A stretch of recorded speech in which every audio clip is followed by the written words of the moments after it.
sir, is it K to 12 are effective sa mga students? Because sa Cagayan de Oro is 84.4% tayo na may literacy. But, kung sa comprehend, correct me if I'm wrong, 70 lang. So, parang maliwala lang din na makabasa sila, pero hindi naman makaintindi.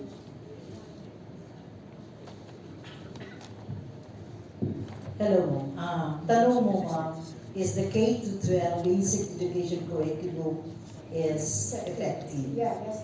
Because we have still learners whose reading ability levels below grade level. I think that question, if we're going to look back the history, that's the trend. The K to 12 map is composed from kinder to grade 12, right? So, we have still a lot of good products from the Department of Education. It really is not too significant data that tell us that the program is not effective or not. Mom, take note, the K to 12 is answering the global needs.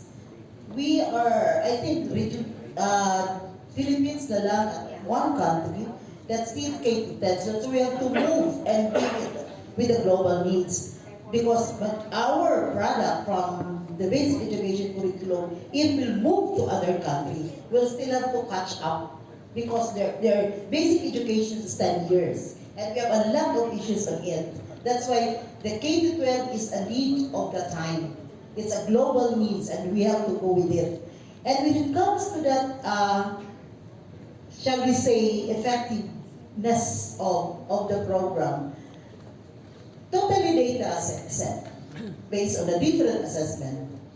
The data, that's the reality. You were able to look at the result of the international large assessment, the PISA, the TIMSS, and others. It's not really a good picture.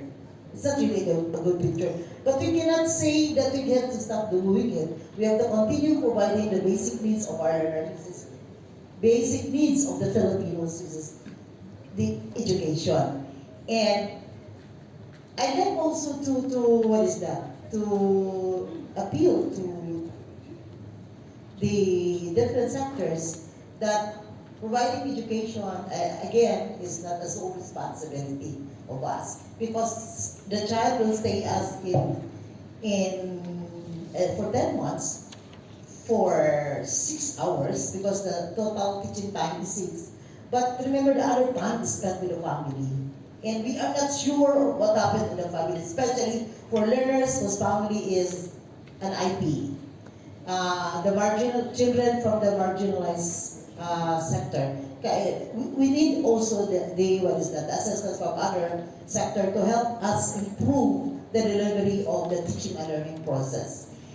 We are working hard to be with that. That's our dream of everybody. Na sana pag-graduate sa bata sa basic education, makuha niya ang tulong.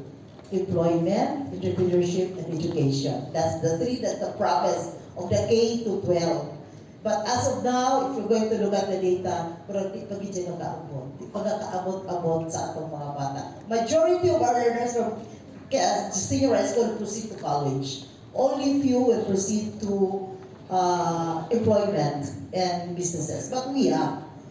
Kasagaran din sila may eskwela sa college. But again, it's not, 100% of that all of them will proceed to college. Marami talaga because, it's a tertiary and there are a lot of factors considered by the family.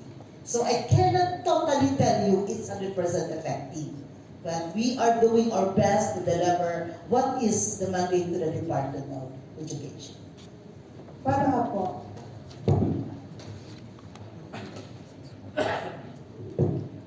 Here po sa Northern Mindanao 2024 Mass Media Exposure,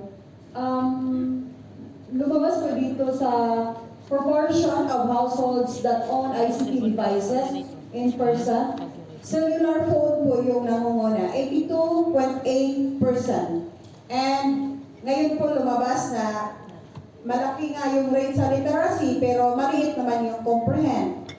Ito ba yung dahilan kung bakit yung mga tao, most especially here in Northern Mindanao, madali lang maniniwala sa fake news nang dahil po sa social media na mataas po yung rate na paggamit po nila. Particular na sa cellphone. Kasi alam naman natin yung cellphone may social media na. Sa inyo po, sir. Yes, sir. Hello, yes, good morning. Ma'am, regarding your question, with the use of social media as the platform kung saan nila nakukuha yung fake news. Actually, ma'am, the number of cell phones a household had siguro is, sa isang household, most likely na ay tulo or lima, o tulo sa isang katao sa minimum. So, that is not only used for social media, but focusing on the fake news, technically, ma'am, kung saan ang gawas online, nasa ato mga social media platform, we cannot control that because that's on the platform itself, no? What the ICT is doing, together with CICC, is that we intend to control those fake news through awareness programs and immediate action if may mga crimes na involved. For the ICT, ma'am, we are more focused on the awareness part. That's why we are conducting cyber hygienes for the academic institutions, the government offices, and the industry. If we are needed, just let us know sa regional office, then we will comply with awareness programs needed for the institution. For if ever may involved in a cybercrime, that is part of the CICC naman and the PNP. So when we talk about cyber, what we call this, cyber safety, cyber hygiene is very important po talaga. So if you're more babad to online, it is really important that you value the think before you click mentality. Yun po. Bali sir, yung tao, nagamit ng cellphone, halimbawa kung may social media, i-click niya yung nakikita niya, nababasa niya, pero hindi naman niya naiintindihan. May lumabas na ganun sa data niyo po? On our data, wala pa po ma'am. Actually, this data is coming from the firms. But actually, we are doing some data surveys as of the moment connected to our emerging technologies. We're not done on it, hindi pa kompleto yung data. But it's more on related talaga sa cyber hygiene, ma'am. And dun sa aming digital literacy trainings na ikakandak together with the academic industry and the government. So, I hope that answers your question. Thank you, sir. Thank you, Ma'am Pan. Thank you. Thank you. Thank you, Menzi. Our next question will come from our academe.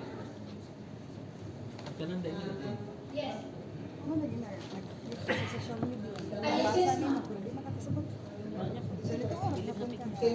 May intervention lang ako ha, i-clear ko lang the difference between basic literacy and functional literacy. Basic literacy, as mentioned already, I will just repeat it. It is the ability of a person to read and write a simple message in any language or dialect with understanding. So makasulat siya, makaread siya, makasulat og simple na message na may understanding, and also makakompute og basic mathematical operations. So na siya understanding. Pero kung mayroon tag functional literacy, muna din siyang basic literacy plus higher level of comprehension skills.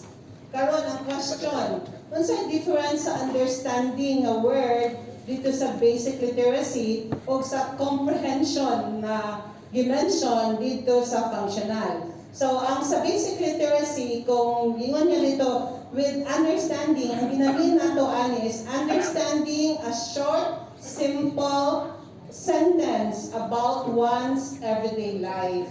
Like, example is a simple instruction such as writing your name, writing, or magsulat sa imong ngalan, tapos mag-interpret ka kanang like, unsa, sa among forma, mag-forma, write your name, then your age, then educational level nimo, imong ibutang dito.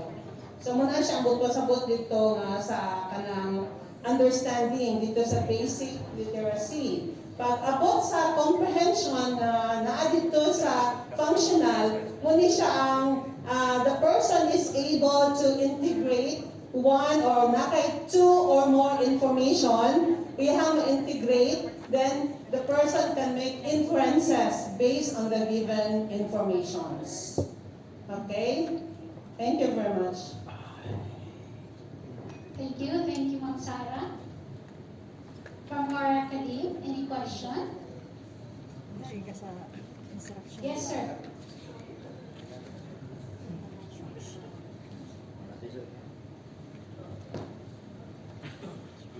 Good morning. I am Dr. Kalili, the Research Director of USTP CDO. I have been attending this forum, I think every year. And this forum on claims is